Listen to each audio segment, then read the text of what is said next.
We are back with you live once again on another Johnnie Torch live broadcast. This must be a record. 3 days in a row I've done a live broadcast. Here in the wee hours of the night. Not quite that late. I don't know, 10 o'clock. Most of you guys on the East Coast might still be up. You're probably still watching the Dolphins and the Patriots in a brouhaha down there in Miami. They always give us a hard time in Miami. It's not going to be, I don't think it's going to be a problem that Brady can't handle. And Belichick, of course. But Last Jedi predictions in before the whole world sees it. I know the premiere was held, I believe, last night. Of course, the film is going to be shown all over the world, at least as far as I know, in the North American continent. We will be shown all over on Thursday night. So this being Monday is the perfect time for me to get my predictions out on The Last Jedi. First up on this live 39th broadcast, I saw Logan, and it's the only superhero movie I haven't seen or reviewed.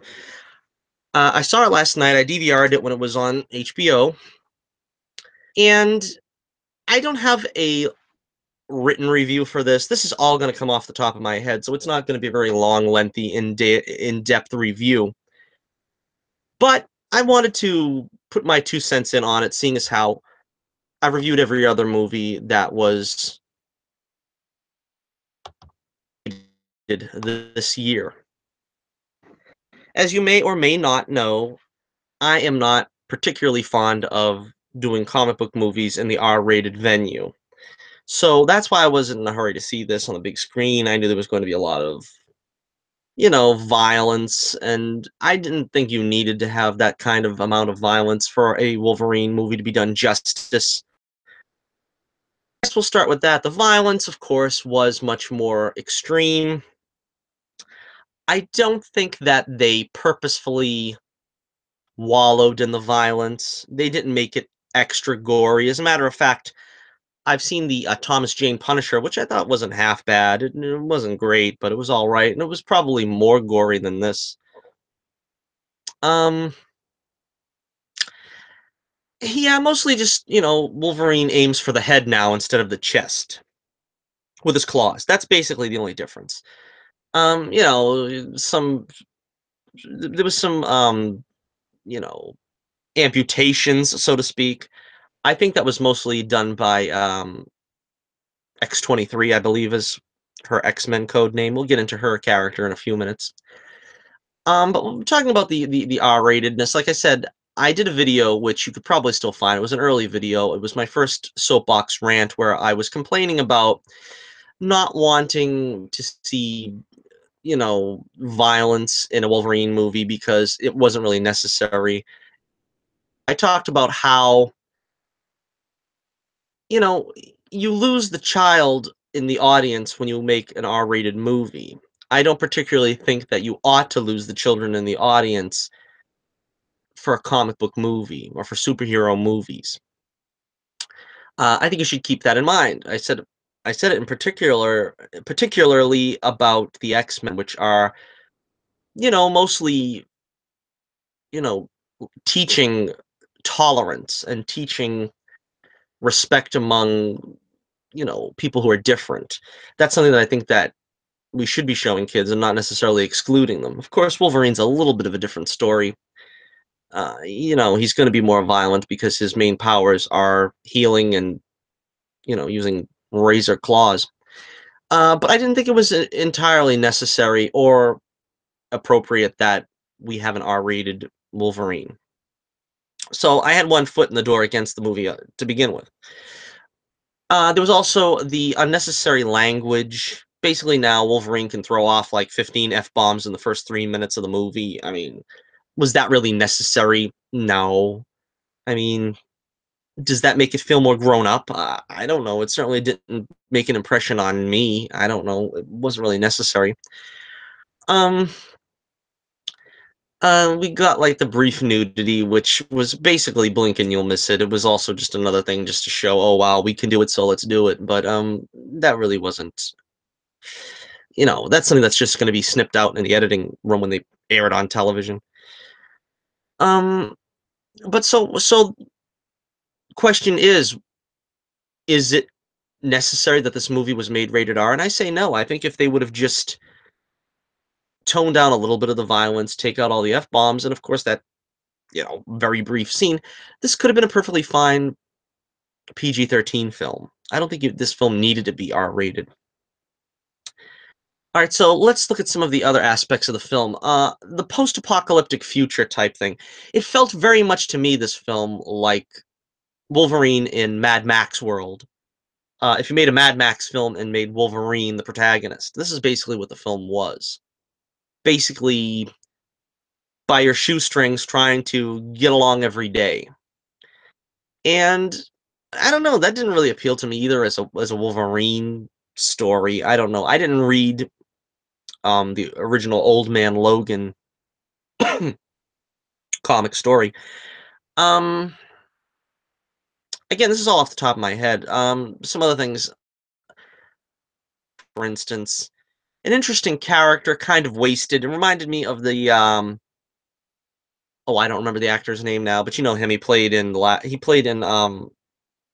Revenge of the Sith as a, you know, demonic looking character that Obi-Wan interacts with. 10th level, thousands of battle droids. I can't remember the actor's name. He's a famous actor. He was in all the Mad Max movies. It felt like he was his role in this. And there was a lot of things that felt derivative too. I mean, like for instance, as soon as they met up with the black family that took them in and gave them dinner, I knew that black family was going to die. It's the same thing as basically X-Men Origins. I would say, wouldn't Logan learn anything from then? But apparently he doesn't remember then, so I guess that's a moot point. But I mean, it's what I mean. It felt a little derivative of different things that were probably done better elsewhere. Also, the concept of the adamantium bullet was already used in Origins. There, that's how he lost his memories. Here, he's contemplating suicide. I didn't like that because not only do I not really want to think of Logan thinking of committing suicide, but I think he's stronger than that, really. But also the fact that I don't think that would work because his brain could still heal. Now, they had that kind of concept in Origins where his brain will heal, his memories won't. I could buy that. That's a buy. I can buy that. I don't necessarily believe that. I mean, maybe it would penetrate his brain, but his brain will, you know, recharge or, heal, in other words. So there's that.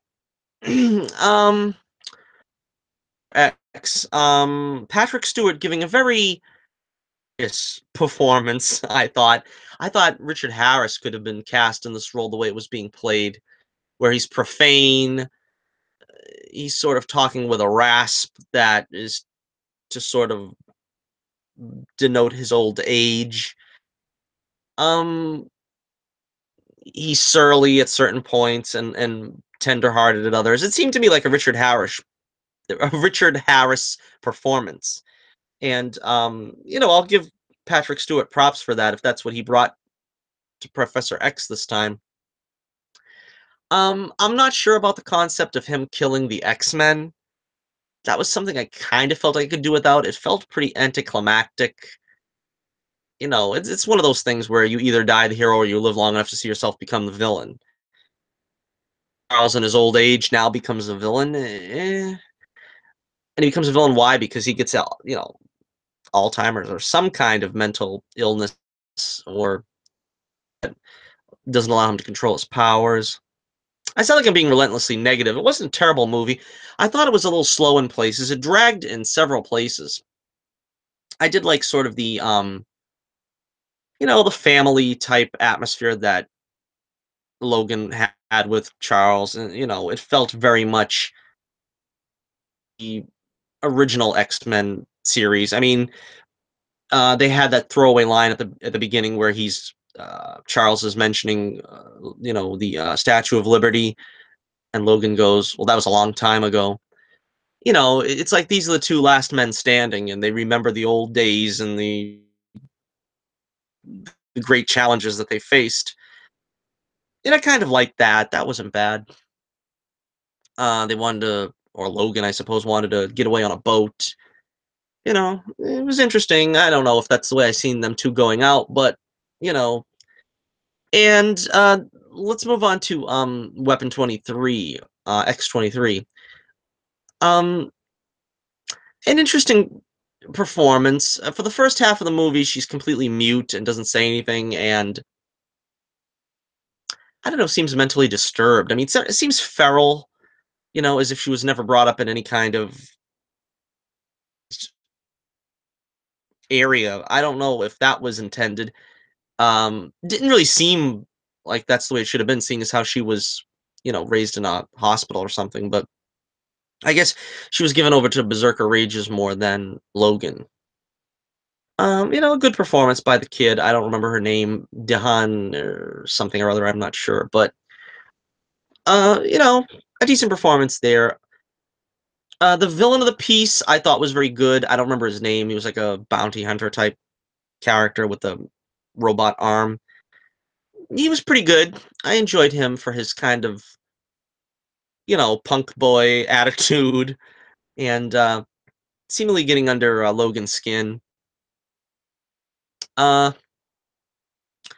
there was the other guy there, the doctor. He was another one that was pretty interesting for the small part he had. The real antagonist, I suppose, was the Weapon 24, X-24, the Wolverine clone. An interesting idea for the villain because you knew Logan had to come up against a physical challenge there, and he provided that. He was not really a character in his own right. I mean, he had no mental faculties to speak of. He was more just a point and shoot robot, point and click, and he'll go off in that direction and do what he was programmed to do. The death of Charles, it was sad, but it didn't really have the weight I was hoping it was going to have because I did hear, of course, that Professor X died in the film. I mean, I heard spoilers. I think was kept secret from me by now, waiting this long to see it, but it didn't really quite hold the emotional resonance I thought it would have. I don't know. It just, for some reason, kind of fell flat to me. Hugh Jackman again was great. Like I said, I liked his relationship with the kid. Um, his relationship with his the blonde bad guy adversary there. His relationship with Professor X, it was good. I can't fault Hugh Jackman on what I kind of felt was the deficiencies of the film. Now I know this film is held in high regard, and everyone is calling it either the best movie of the year or the best comic book movie of the year. But I'm real with y'all. I always tell you, I'm real with you. I am not going to take the popular position. I am not going to say what everybody else says. I'm going to give you my honest opinion every single time. And I didn't really feel it with this movie. I was afraid that's the way it was going to be. I would say I didn't dislike the movie. That's one of the good things I'll say about this. This didn't leave me feeling like either I wasted my time or I wish I hadn't watched it because it kind of ruined previous incarnations of, Wolverine in film. But I really don't need this film as my closure for the character of Logan. Pretty much afraid it was going to be a dark, uh, fairly joyous excursion into the darker side of the X-Men. And that's not really for me. That's not really what I want to see. There's a few lighthearted moments, when they were having dinner at the family's house there, and there was some lighthearted banter there, and the feeling was good. So it wasn't relentlessly dark and brooding like a lot of the Snyder films, Man of Steel and Batman v Superman, where they had that like dark, relentless feeling where it's like, oh, nobody's allowed to crack a smile. I don't really feel like it got to that kind of level of dourness, but it just felt like one of those movies, like I said, kind of like Mad Max, I guess, where you just feel like everything is going bad and it's not going to get any better. And it's only going to get worse if anything happens at all. It's either going to stay bad or it's only going to get worse. And you could tell it's going to get worse at the point when Charles dies. There's not much left, I don't think, for Logan. That was pretty much what was keeping him going. is one last link to the past, to the X-Men. And, they had that thing where, Laura was a fan of the comics, and, Logan was like, "I'd been there. It wasn't exactly like that. They took sort of an idea of what happened and they turned it off into this crap." That was amusing, but so let's get to the end of it here, where Logan's death basically was, you can't kill him. How do you kill somebody that you can't kill? How do you kill somebody who won't die? So they just basically made it that, I guess, with his old age and his extreme old age, that his powers were failing him. He took that green juice, and that sort of like pumped him up for a few minutes to be able to take on as many people as he did. Weapon 24 impales him on a tree, and that pretty much is the end for him. And of course, Laura is the one who takes him out by, blasting his head open with the adamantium bullet. Again, I'm not sure if that's really what would work on an adamantium skull on a Wolverine, but it is what it is. And you have his death scene, which is, pretty sad. His final words are, "So that's what it feels like." I guess presumably to die, because he's always come back from these, horrible injuries. And it was kind of ending on a somber note. The little girl's left alone with the rest of her Lost Boys pack, and you really don't know what becomes of them. I suppose they go off into the what was it, North Dakota? There was some place they were supposed to meet up or something, and be free. I don't know exactly what's going on. Being born, they're the last generation of mutants. Last generation. A little Tina Turner, a little Mad Max Beyond Thunderdome. That's what I thought of. Uh, Not really the greatest review from me, I suppose. If I were to rank this, I would probably put it dead last. I know everybody hates Origins. I don't mind Origins. It's not a great movie, but it's serviceable. It does what it's supposed to do. It tells you Wolverine's origin. The Wolverine is probably better. Um, I don't know. So I mean, I never really could figure out which to put, which was better and which was lesser in the Wolverine movies. They're all very different in tone. As I said, X Men Origins is basically an X Men film, with, guest starring Patrick Stewart, guest starring Cyclops. It's really like part of an X Men universe. That's why I like that one a lot. The Wolverine is good, but it feels like it's completely divorced of anything else in the canon besides the Jean Grey storyline from The Last Stand, that he killed Jean Grey. So that's kind of, and it's also kind of all that film. Not the most action, but I still think there's a great action scene at the end. I still liked Viper as the villain, even though they kind of made her completely crazy at the end. So I probably would put. Oh, I see the highs of the Wolverine are better than the highs of,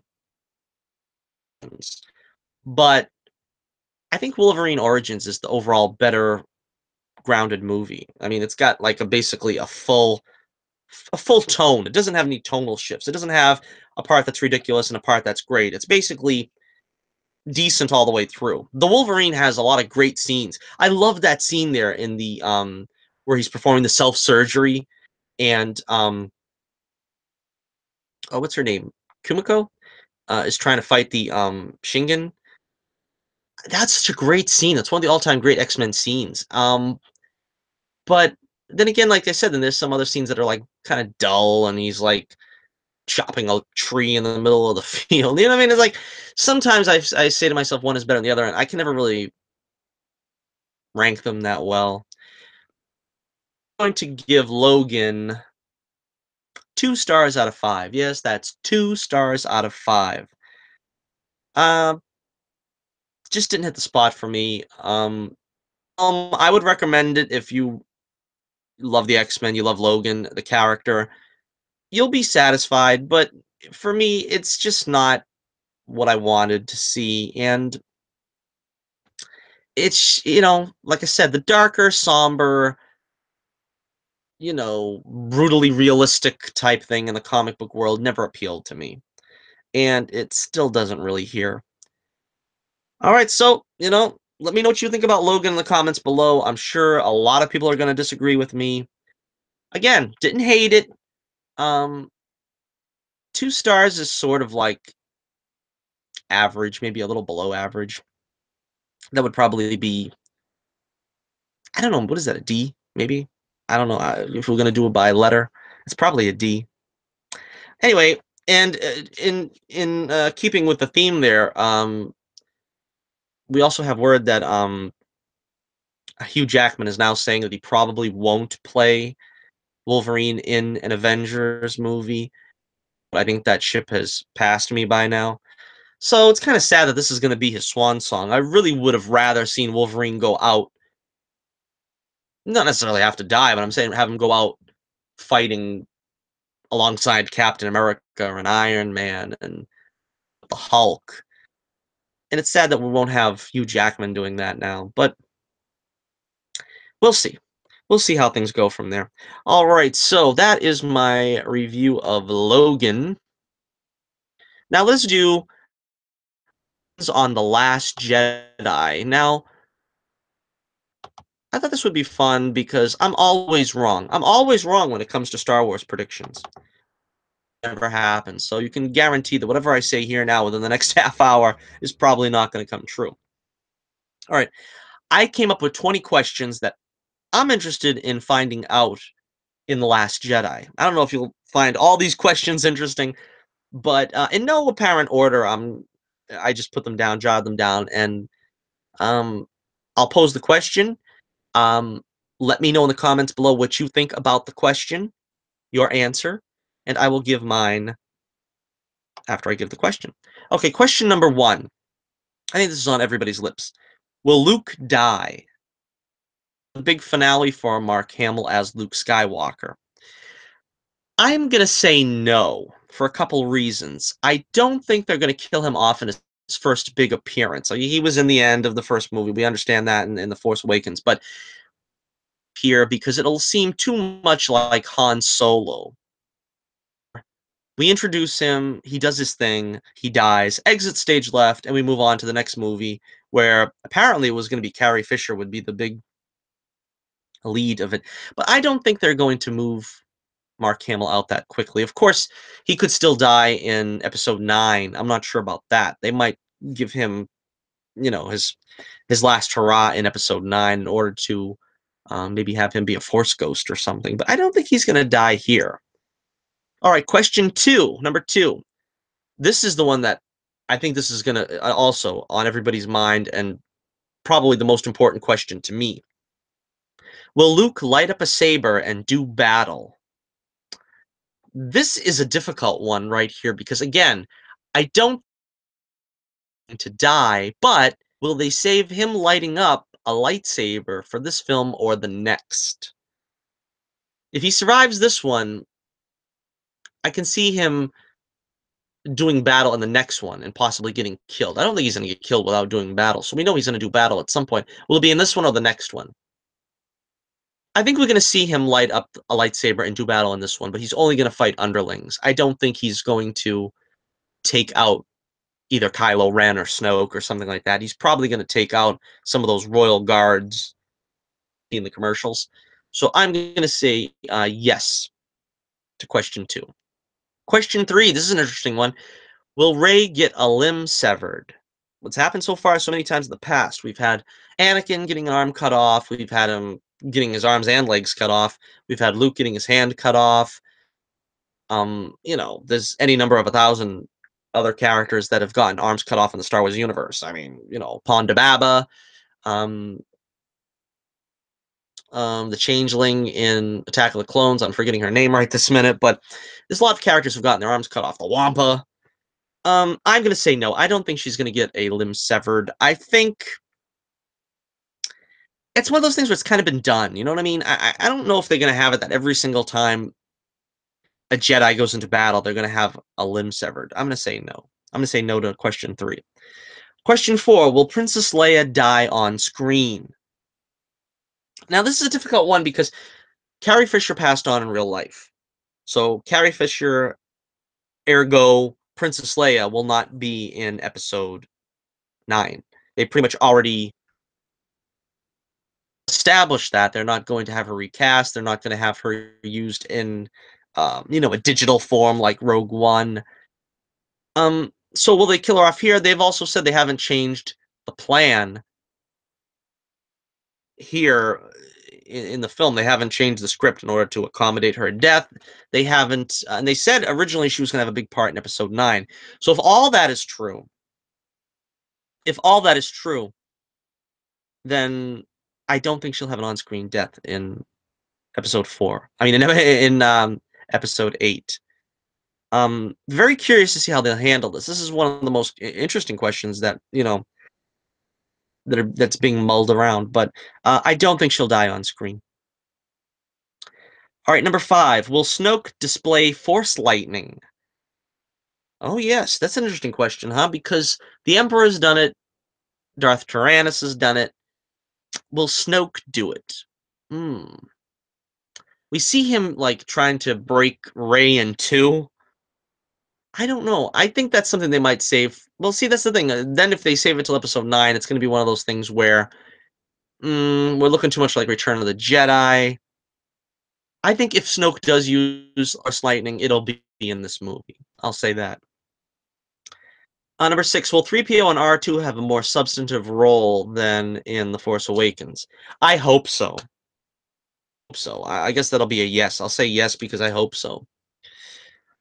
All right, let's see. Number 6. This is an interesting question. Will we see a Force ghost? And if we do, will it be Yoda, Obi-Wan, Anakin, or any combination of the three? We'll see a Force ghost. I think it'll be Yoda. I've been saying that all along because I don't think they're going to get Hayden Christensen back. I don't think they want to get Ewan McGregor back. It's going to be difficult because it was supposed to be Alec Guinness playing the elderly Obi-Wan. But Yoda is Yoda. They can always do Yoda and not have any problems. I think when Luke finally confronts what he's fearing in the Force here, he's going to be confronted with Yoda. That's what I'm going to say. So, yes. Question number 7. Will we find out who Rey's parents are? And who do you think they are? I think we will find out who Rey's parents are in this one. Um, I'm hoping it's going to be Han and Leia because I don't think they didn't recognize her. There was nothing in The Force Awakens that kind of precluded her being Kanana said to Han Solo, "Tell me about the girl," and you don't hear anything. Han Solo knew something. He knew about Rey. He knew her backstory. I'm convinced of that. But exactly what was that backstory? Was it that he knew she was his daughter? Is that why he was saying that he wanted her to be a member of the Falcon's crew? I again also seemed like she knew who Rey was. I don't think Leia doesn't know who Rey is. Now, is it her daughter? I don't know, but it's another one of those things where I think it's pretty obvious that both Han and Leia knew something about Rey. So I'm going to say yeah, and I'm still hoping it's going to be Han and Leia or her parents. Number 8, will Rey turn to the dark side? Everybody wants to know this. I think she's going to be tempted. Will she actually turn? No, that's what I'm saying. Will Kylo return to the light side? I am going to say, see, this is the difficult question because I think Kylo is tempted to the light side, but I don't know if he can be redeemed since he killed Han Solo. It's kind of hard to bring someone back after patricide, you know what I mean? We see also that he's going to attempt to kill Leia in the ship, and whether he makes good on that threat, we don't know, but I don't think he's going to turn to the light side. I think he will be tempted by the light side the way he's been apparently during The Force Awakens. Will Han Solo return in either a cameo or a vision? Will we get a flashback of Harrison Ford? Will he come back for like, 30-second flashback where he just says something and it's a flashback? And I'm going to say yes. I don't know if he's going to be a Force ghost or I don't know if it's going to be a vision, but I think there is going to be flashbacks in this film. And I think in order to do that, they probably will get Harrison Ford back. At least I hope in characters together like we didn't get in The Force Awakens. At least I hope so. So I'm going to say yes. Number 11, will Finn have a romance with Rose? Now he's on this mission that we don't really know what it is, but he's on this mission with Rose going undercover as Imperials. I'm going to say yes, because a lot of people were acting like they wanted Rey and Finn to get together, but I knew that wasn't going to happen because you can't be a Jedi and be in love. Or at least in the films, it's been a negative. Anakin wasn't supposed to be in love with Padme, and a lot of tragedy came about with that. Luke and Obi-Wan were the templates of what the Jedi was supposed to be. You know, they're not supposed to be focused on romance. It's supposed to be focused on the Force and the task at hand, good triumphing over evil. I don't think Rey would be the one to fall in love with Finn. They're friends, of course, but I don't think it was a romantic thing with them. Finn was probably in love with her, but I don't think that it was a mutual thing. So I think it will be a romance between Finn and Rose, as it should be. I mean, that's probably makes the most sense. Number 12, will Poe Dameron survive this film? I think he's the one that we're most afraid of could die because he actually was supposed to die in The Force Awakens, but I don't know, popularity, the people that I guess saw the first cut and the general consensus of the movie makers was Poe's a great character, let's keep him around, and he had a great rapport with Finn. Um, so I think Poe will survive, but it's one of those things where do they want to make somebody go down to show that threat is real? We all know that's how Lawrence Kasdan saw it. He wanted, Lando to die. They wanted Han to die. Will they make one of the main three die in this film? It's possible. I think Poe will be the one if it happens, but I'm going to say no. I think Poe will survive. Again, question number 13. Will we see Luke behind the controls of a ship? Will he be flying a ship? Now, I don't think it's a spoiler to say we've seen him in the cockpit of the Falcon. He'll obviously be in the cockpit of the Falcon, but I'm saying, is he going to have a action scene behind the controls? We're going to get to see him the way we saw him pilot an X-Wing in a New Hope, and the way we saw him pilot a snowspeeder in. Will he get to pilot a ship in battle? I'm going to say no. I don't think that's going to happen, although I'd love to see it happen. I'm going to say no. In fact, I hope that happens at the beginning of episode 9. If it does happen, it'll happen there. Probably at the beginning, the way they started episode 3 with the fighter pilot plane.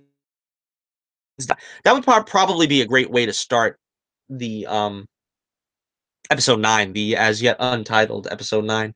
But I'm going to say no. All right, question number 14. Will Kylo lose a limb? I actually thought he was going to lose a limb in the last movie, in The Force Awakens, when he gets whacked with a lightsaber. I thought that he was going to be losing a limb there, but no, he didn't.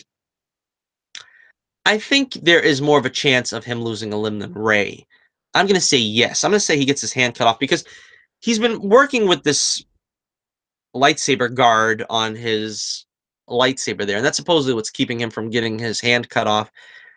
But I think it's possible that he could have his hand cut off quite easily there. I think Rey will probably do it. I was going to say maybe Luke, but I don't think Luke will do it. I don't think Luke wants to fight Kylo. Rey probably will do it, so that's what I'm going to say. All right, number 15. Will Snoke use a lightsaber in battle? I'm going to say no, but I'm going to say what happens is he's going to use it in episode 9. Because someone's going to have to take him out. And they're not going to want to do the same thing they did with the Emperor, where he uses the Force lightning and someone is going to either come down a pit or attack him from behind and take his head off or something. They're not going to do that. They're going to have him fight somebody with a lightsaber, I think, mano a mano in episode 9. I hope it's Luke. I think it's going to be Luke. Because I think the conflict for Rey is going to be Kylo. And that will be the problem between them two. I don't know. I'm still hoping they're brother and sister. We'll soon find out. But I don't think Snoke uses a lightsaber here. I think he does that in episode 9. Although it could possibly happen here. This could be the one where Snoke fights Luke and, maybe Snoke beats Luke. I don't want to see Luke get beat by Snoke. I don't want to see Luke get beat by Kylo. I want to see Luke die as an old man just on his own. I don't really want to see Luke get bested in battle. That's one of the things I'm complaining about that'll happen. I'll be very much against it. So I'm saying no to Snoke using a lightsaber in Episode 8. Question 16: Will Finn finally learn how to pilot a ship? That was pretty much like the running thing all along, was that he didn't know how to pilot a ship. I think he will in this one. He'll learn how. He's in the coma, so obviously he'll have to learn. It won't be something that happened off screen, but I think Rose will probably teach him, and that'll be something that brings them closer together. And so Finn will learn how to pilot a ship. And I think, Finn's storyline here is probably going to be pretty interesting because he's going to come up against Captain Phasma again. So, I mean, a lot is going to be dependent on him. I don't think it's going to be something where he's going to have to depend on Rose to pilot a ship and stuff. So I'm going to say yes to question 16. Okay, number 17. Will Luke leave the island?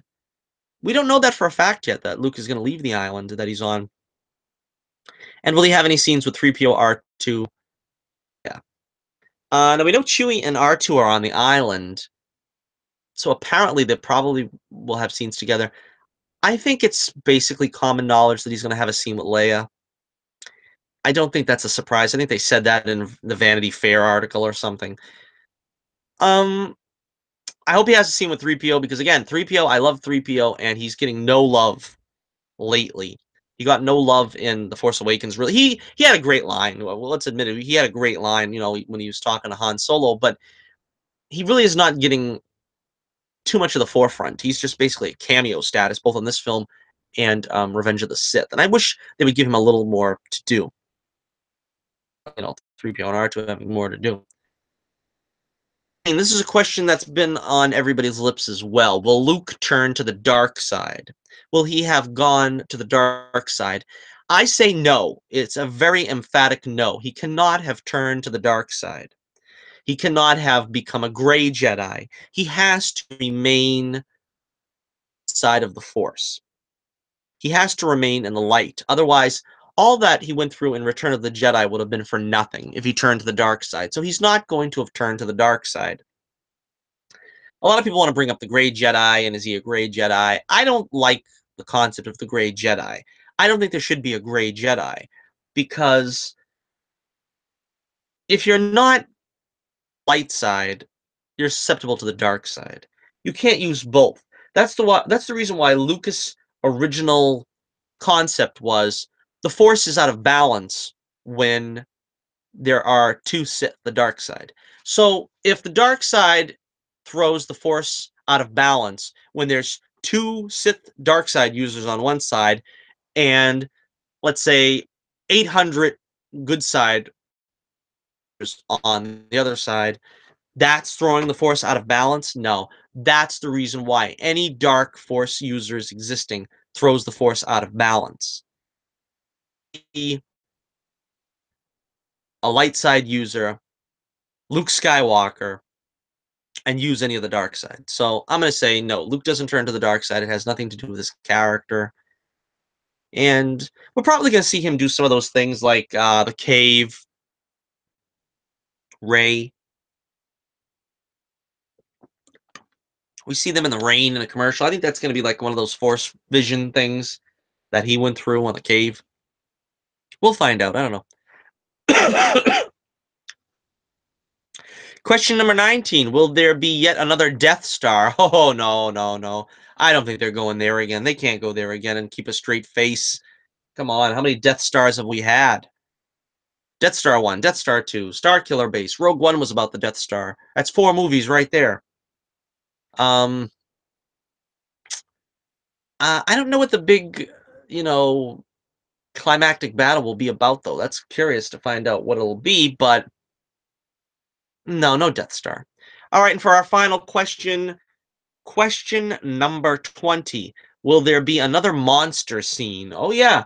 There always is a monster scene in the Star Wars movies, isn't there? Well, let's see. I don't know. I hope so. Who will it involve? Will it involve Luke? Will it involve Ray? Will it involve Kylo?